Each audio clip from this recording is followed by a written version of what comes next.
James, it would seem the superhero genre is on its way out as the most popular genre in film television. Any guess on what the next most popular genre will be?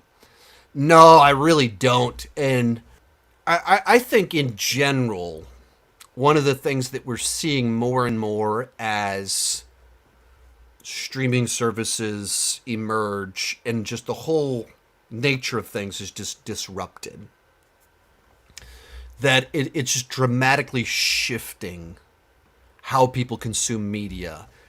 And, like, I don't know that it will be the one thing. What one genre? I don't think it'll be like that. I think superhero genre, just because there was just such a large catalog of pop culture material that people wanted to see adapted, but the technology hadn't been there before to adapt to the big screen and make it look convincing. The technology wasn't quite there until about the turn of the century, where green screen CGI finally caught up. And so you see Spider-Man 2002 and it just, the floodgate opens. This was a massive hit film that showed on just massive scale you can have a character swinging through a city, and did people buy into these digital effects on a massive scale. And so it just opened the floodgate of adapting all this stuff. And then MCU happened to be this really cool thing that was really good for a really long time. And maybe that even stretched out how long this comic book bubble would last. And so, but I don't think we'll have another thing like that. I don't think there's something comparable where something can just take hold in that fashion, because with streaming, with so many different channels, outlets, distribution methods, we're getting more and more segmented. I was listening to a book just yesterday, and it was talking about how back in the 1950s and 60s, there were 3 TV channels. There wasn't a bunch of options. There was 3 options at 7 o'clock at night. So which of these 3 shows did your family sit down and watch together? Everybody watched the same 3 channels. They all watched the same shows.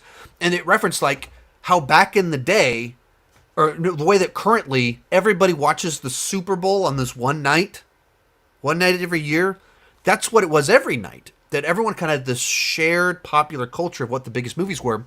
And when I was growing up, it used to be a really big deal when blockbuster movies would first appear on network television.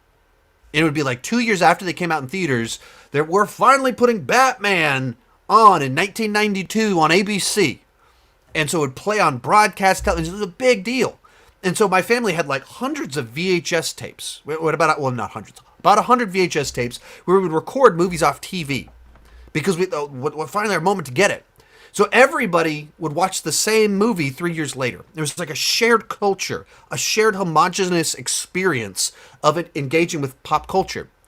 That is so different now, where there's so many different streaming services. There's so many channels, hundreds of channels, like 5 major streaming services. We all watch different things. We're all into different things, and they're pouring enormous amounts of money to making all of it really, really slick.